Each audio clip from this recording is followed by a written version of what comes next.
Santiago, come on down. Santiago, share with the group, first of all, do you think you're a big thinker? Do you think of yourself in that way? Yes, absolutely. Okay. So share a little bit of your story. You did that last time you were here.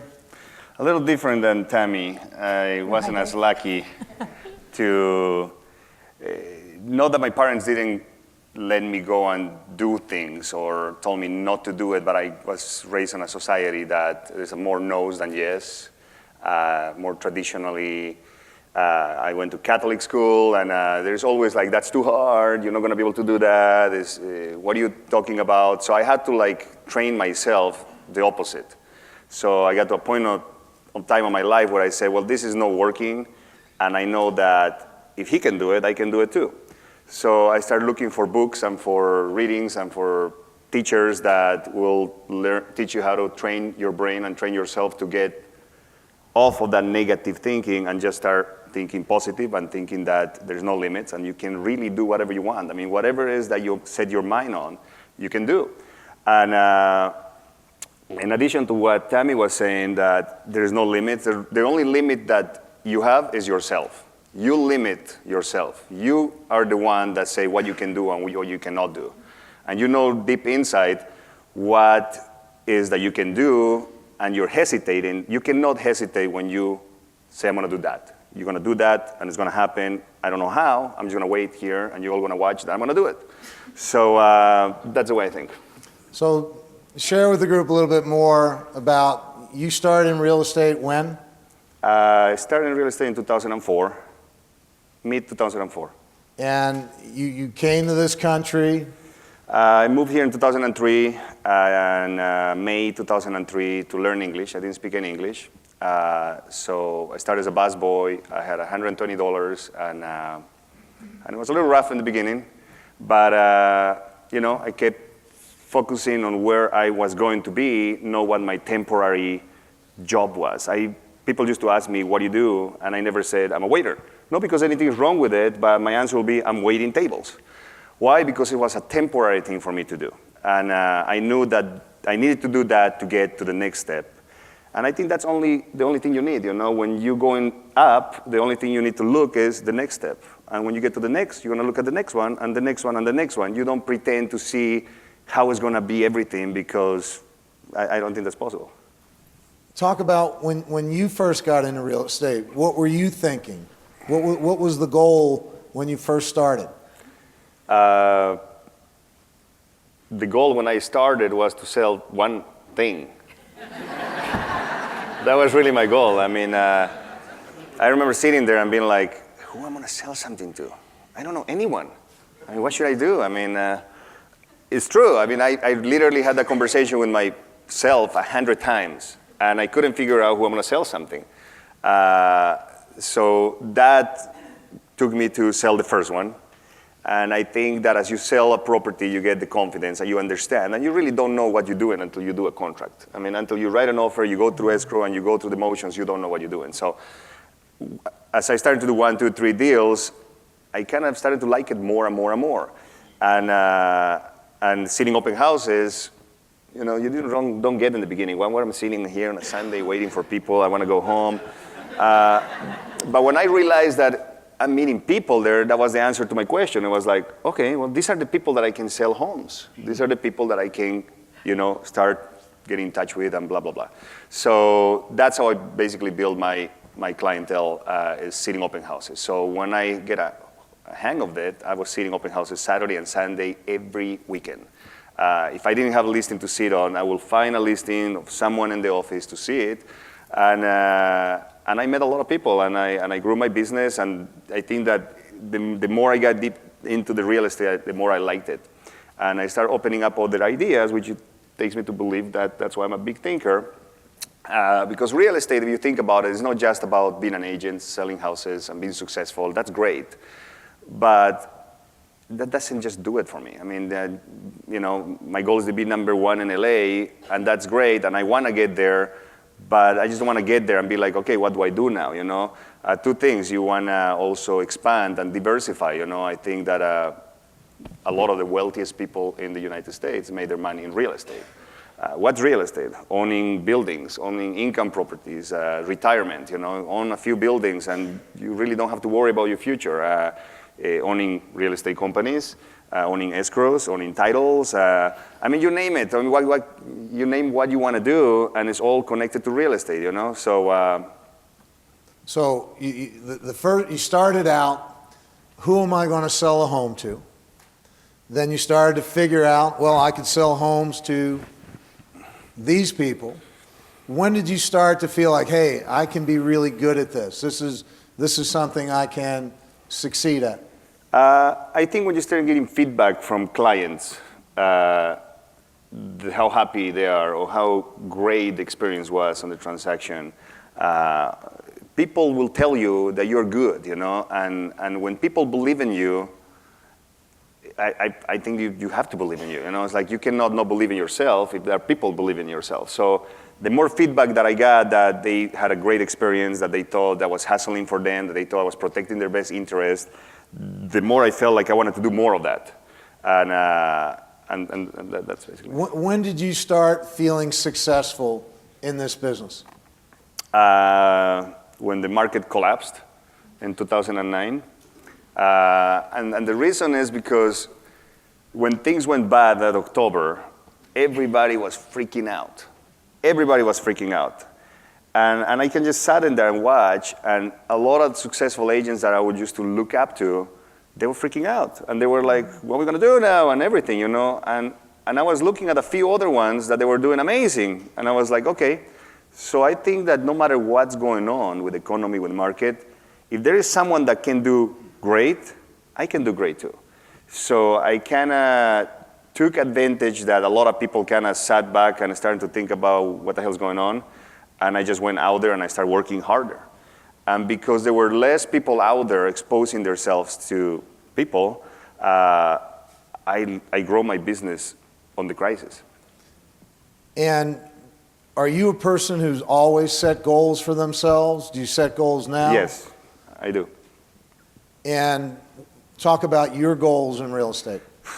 All kinds of goals. There's long-term goals, short-term goals, daily goals. I think it's very important that you have a big goal, what I call it the big picture. But I think it's also very important to have little goals that are going to take you eventually to that big picture. Big picture goals for me, like you do have goals.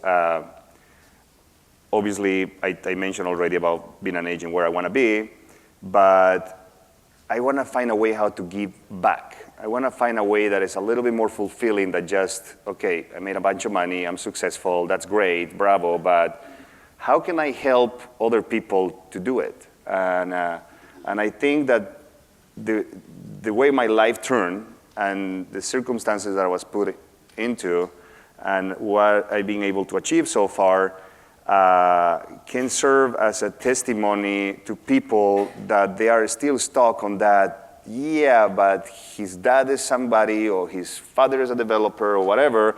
It does not matter, okay? I came here, I didn't know anyone, I didn't speak the language, and I had $120 and I did it.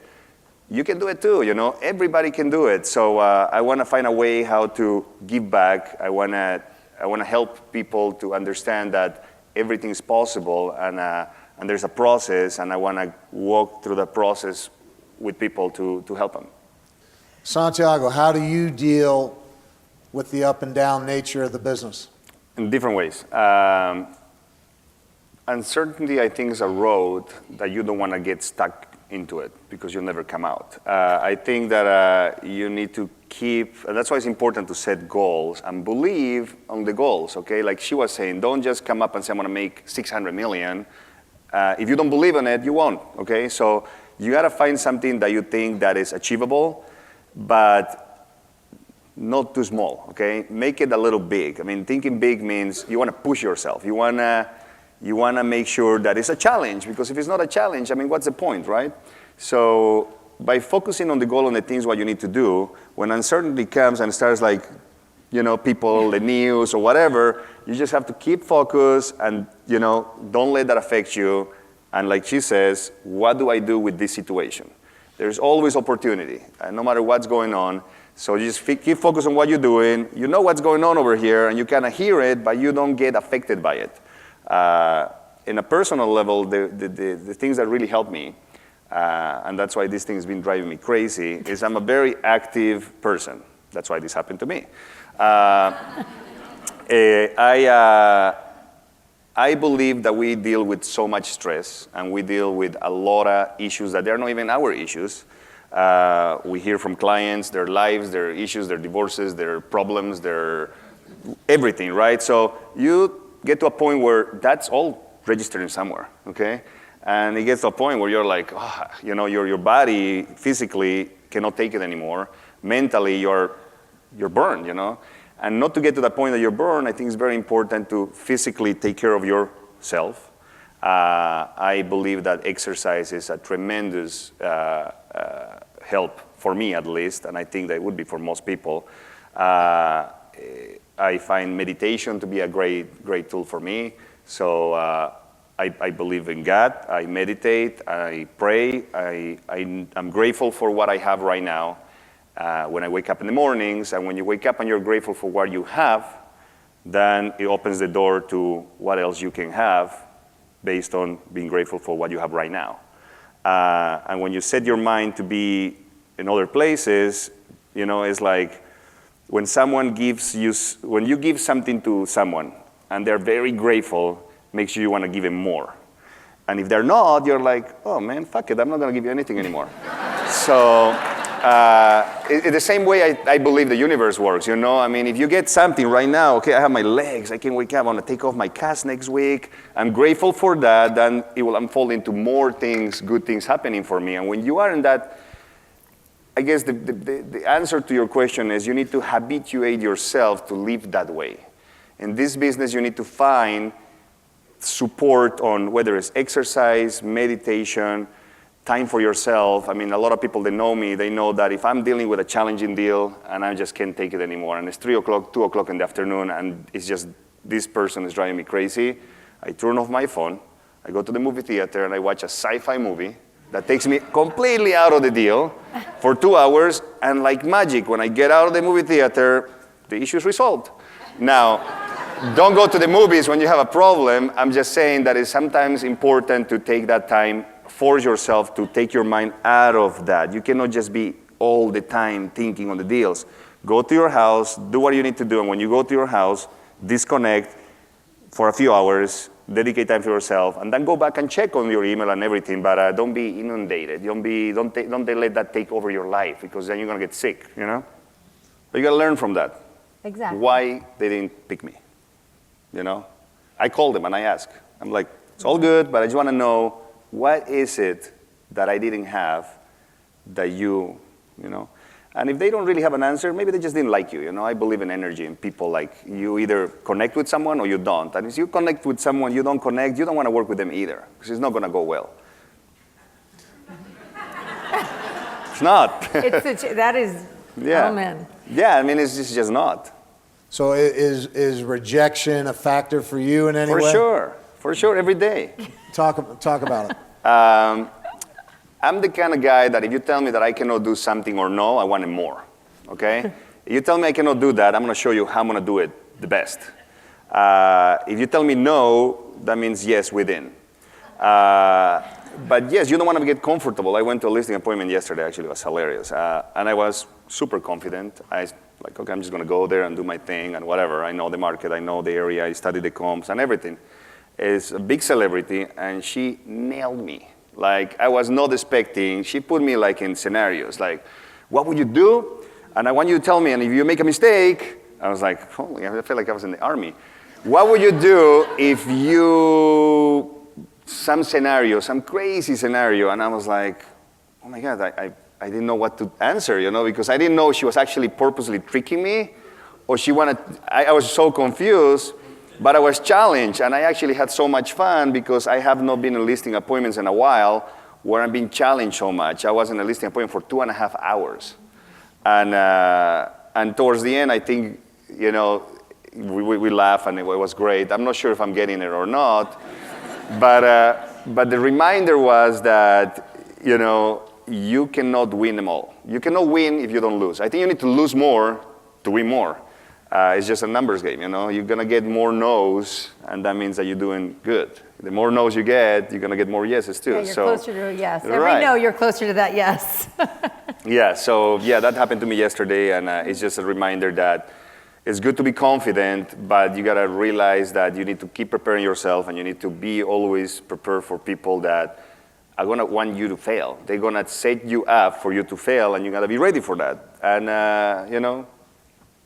just kind of go with it, You just kind of feel it. Overwhelm. Do you get overwhelmed at times? Is there anything that causes you to be overwhelmed? Yes, for sure. Not as often, though, because I'm able to balance by taking time for myself, by taking time for my family. At a very early stage of my career, when I found that I was getting busier and busier, I got a hold of a great habit. Is when I'm with my family or when I'm on vacation, I turn off my cell phone, I put it in the safe of the hotel, and there's no fun. Because if I don't do that, then I cannot enjoy neither the time with my family, and I cannot service my clients either. You cannot kind of be in the pool or in the beach or something and trying to make a deal, and it's just not going to work. So you kind of have to organize your life. When we decide to go on vacation to do that, you just have to shut it off. And it's been really, really, really helpful not to get overwhelmed. Exercise has been great for me. I actually did get very overwhelmed about 2 weeks ago. I'm very frustrated, and I told Steve in our meeting. He was sitting in his office crying like a baby. Yeah. This big guy. So I broke my wrist, and it's been, I'm right-handed.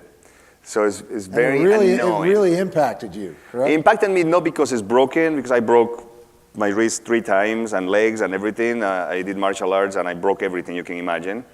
But it was because I had this system where I wake up and I do this and I go to work, and as opposite the STEMI, I go and exercise at night because that's the only time I have. So I go to the gym at 8:30 at night.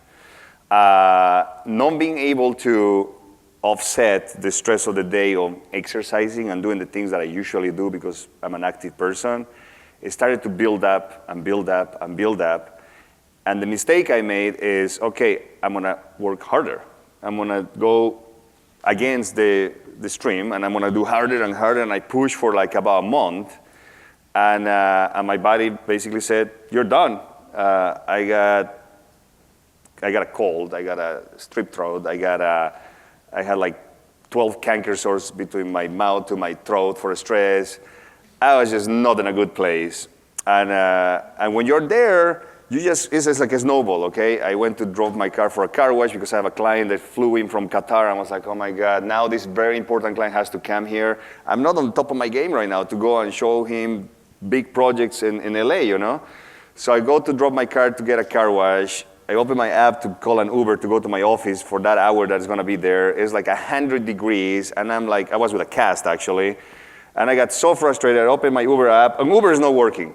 And I'm like, what's going on?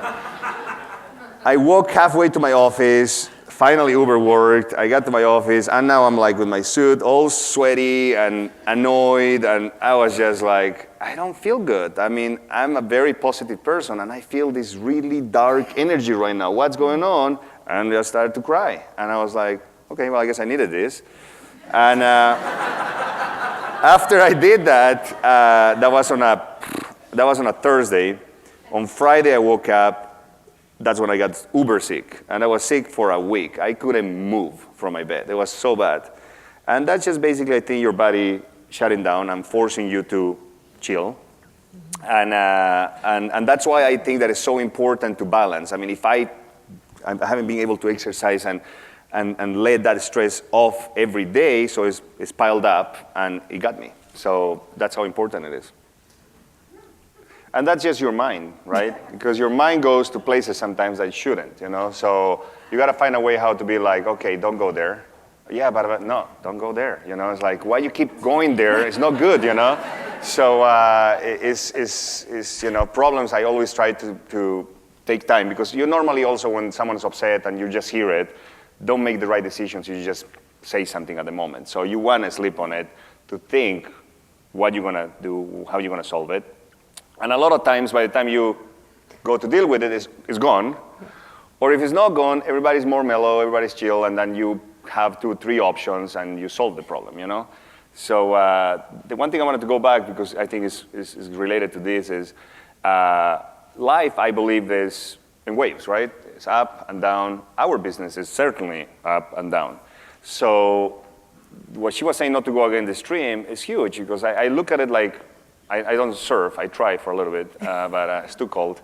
And, but I see life and our business specifically being like that, okay? When the times are good, you're producing and you're going and everything feels good and it's great and you enjoy it and you take advantage of it and embrace it, okay? And when something's not happening, like you have a month that is off and it's been slow, don't freak out thinking like, oh my God, my business is over, what am I gonna do now? And because it happens, right? You close escrows and you have X amount of listings and then you sold half of it and then you're like, how am I gonna get more new ones? You know, what's next, right?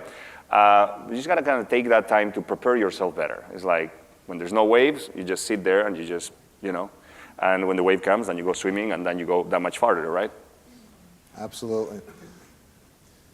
How do you stay connected to what's important to you? Well, I review my goals often, and sometimes I modify them, you know? Sometimes I change things. You know, you have a business plan, you have a plan, and here you are, it's September, and you already achieved your goal. Doesn't mean you're gonna go and sit and do nothing, right? Then you adjust the goal, and you're like, oh my God, you see, I wasn't thinking big enough, and I'm gonna raise it, or I'm gonna prepare for next year, or you know, you just kind of have to like prepare them. And I think revisiting goals is the most important thing. You just need to keep in mind where you're going, you know, because if you don't know where you're going, it'll be like going in a cab and say, hey, can you take me somewhere? Just take me. Going back to something you said earlier, like you like to push yourself, you like to challenge yourself, keep that goal in front of you, stretch yourself. Say more about that. I mean, as I told you, I went to a listing presentation. I like the challenge. I don't like being comfortable. I don't like to be too easy. It gets boring, and you just sit there, and if you know what's going to happen, and it's happening, and you're just there, you're comfortable. I mean, there are some people that have that kind of personality, but it's not me, and I'm assuming there is not any of you guys, because if not, you wouldn't be sitting here listening to what we have to say. So I like the challenge. I like to be challenged. I like to set higher goals, and I like to, what I'm going to do next. So you strategize, you know, how many listings that they're worth X amount of money I need to get to that goal, you know, and you just kind of, think, you know, and how you break it down makes it real, your schedule. If you don't schedule it, that's not going to happen. So you need to schedule, you need to break it down, you need to have a very clear idea what it is that you do on a daily basis and be active and take action to get there. Great. Sometimes we forget that we are in the customer service business. That's what we do. That's one of the main things. You gotta give that experience to that client if you want them to come back to you. We don't own clients. The clients that you sell a house 2 years ago, they didn't sign a contract for life with you. Don't get upset if another agent sells them something. That's your fault. You didn't touch base. You didn't talk to him.